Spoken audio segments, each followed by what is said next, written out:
How is it that two people with similar lip sizes can both get the same amount of filler with drastically different results? We're going to discover the role your lip tissue flexibility plays when it comes to how large your lips can get with lip filler. In other videos, we spoke about your lip size according to the lip fullness thickness scale and how that can help you determine if you're a good candidate for lip filler or a lip flip or both. But one thing that we haven't really spoken about in detail is how your natural lip tissue flexibility plays a huge role in how large and full your lips can get when you get treated with lip filler. My name is Emily, and I'm also known as the Natural Injector. And I've been treating lips for almost 10 years. And I've consistently observed there's a remarkable difference in the flexibility of someone's lip tissue from person to person. And this variation of flexibility plays a huge role in how large and full someone's lips can get when it comes to getting a natural looking lip enhancement. And I want to specify natural looking means that if I look at you, I wouldn't know that you had lip filler. One of the most powerful things that I've ever heard about lips was when this plastic surgeon spoke here in LA at a conference, and he was Brazilian. He practiced in Brazil, and he polled the audience and he asked this question: Is everyone meant to have big lips? And the answer is no, not everyone is meant to have big lips. And he expressed in certain cities, and here in LA, which is where he came to speak, everyone wants to have big lips. When it comes to getting a natural looking lip enhancement, you have to respect your anatomy. The size of your lips plays a significant role in how large your lips can get with filler, but how flexible your lip tissue is also plays a huge role, which is why two people with the same lip size can get drastically different results, and that has everything to do with how flexible and expandable your lip tissue is. So we're going to talk about the different lip tissue types, and we'll look at some celebrities' lips, and I'll help you figure out where your lips fall into the spectrum so it can give you an idea of just how large your lips can get from a natural looking lip enhancement. Lip tissue flexibility refers to the ability of the lips to stretch and expand. When you get a lip enhancement, the filler helps to expand the lips vertically, and they also fill out and project more forward. So, if I were to put the different types of lip tissue on a spectrum, I would have lips that are very soft and loose that have a lot of flexibility, to lips that come in medium softness and flexibility, to lips on the opposite side of the spectrum, lips that are naturally firm and taut. They're not as loose and flexible. So basically, your lip tissue flexibility refers to how tight or loose your lip tissue is. So how does that come into play when you get lip filler? Lips that are on the very soft, loose, flexible side of the spectrum are able to accommodate and expand more. So these lips can get a lot of vertical height like the patient on the left compared to lips that are naturally firmer like the patient on the right.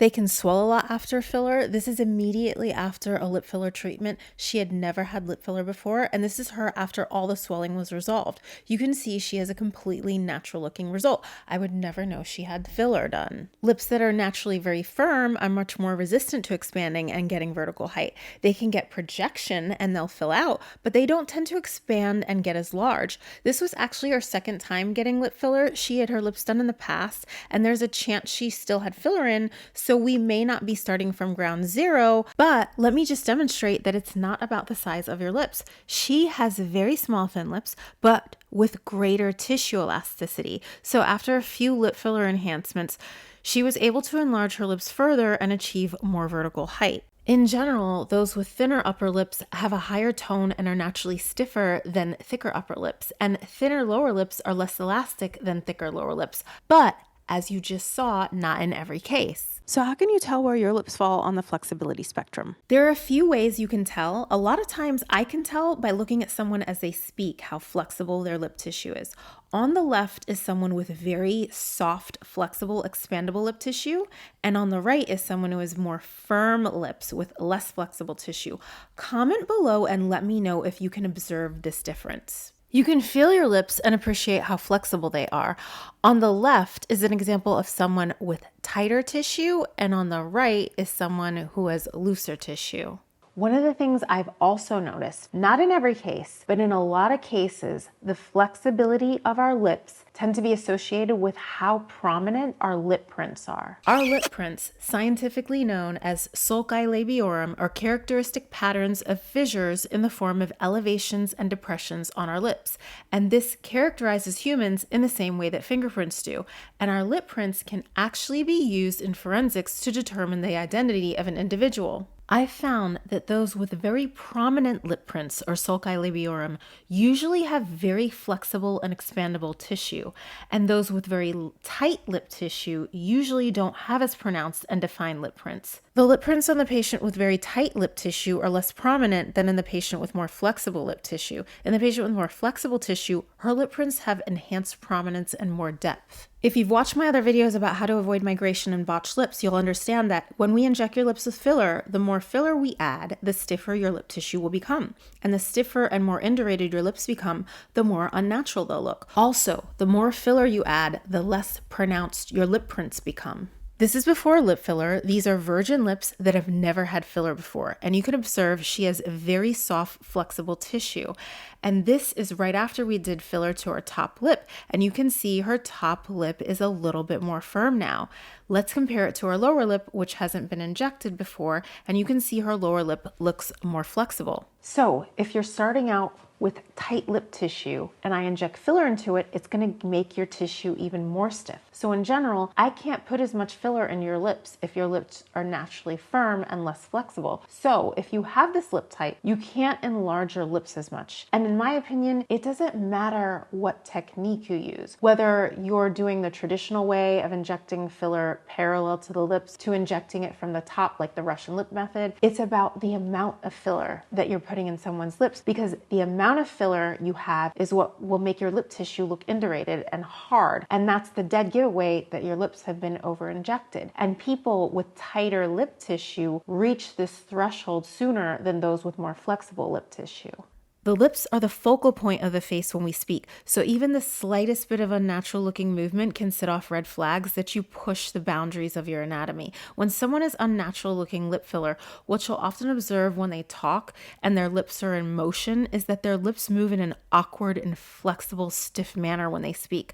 A sausage-like look can be especially apparent to the lower lip because the lips cannot stretch in the same way that they used to. If we look at Bella, when she had virgin lips to now, notice how her lower lip looks stiff. Her lips have lost a lot of their flexibility and her lower lip looks like a sausage when she speaks. I still get comments from people saying they thought my lips were over injected, even though I've stated on multiple videos that I have never injected my lips with filler.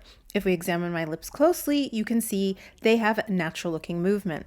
Before I do filler and as I'm injecting, you'll often see me touching and palpating your lips to ensure they maintain natural looking flexibility. Your anatomy dictates and limits how much filler I can put in your lips while giving you a natural looking result. If you want your lips to look natural, you have to respect your anatomy. Lips are a very unique facial feature because they're tubular structures that are bound by distinct borders, and they're three-dimensional. So I look at them from many different angles when I do lip enhancements to ensure that your lips look natural from all different angles. I'm happy to get you to your largest lip size so long as your anatomy permits me to. I'm not going to push past your anatomy because then your results won't look natural. I'm also having you speak and smile to ensure your lips retain natural looking flexibility when your lips are in motion and you speak. Just remember this: no syringe of filler, no matter what brand you use, is customized for your lips. Your injector has to customize filler to your lips by respecting how flexible your lip tissue is. If you want to dive deeper into the world of beauty, don't forget to watch these videos next.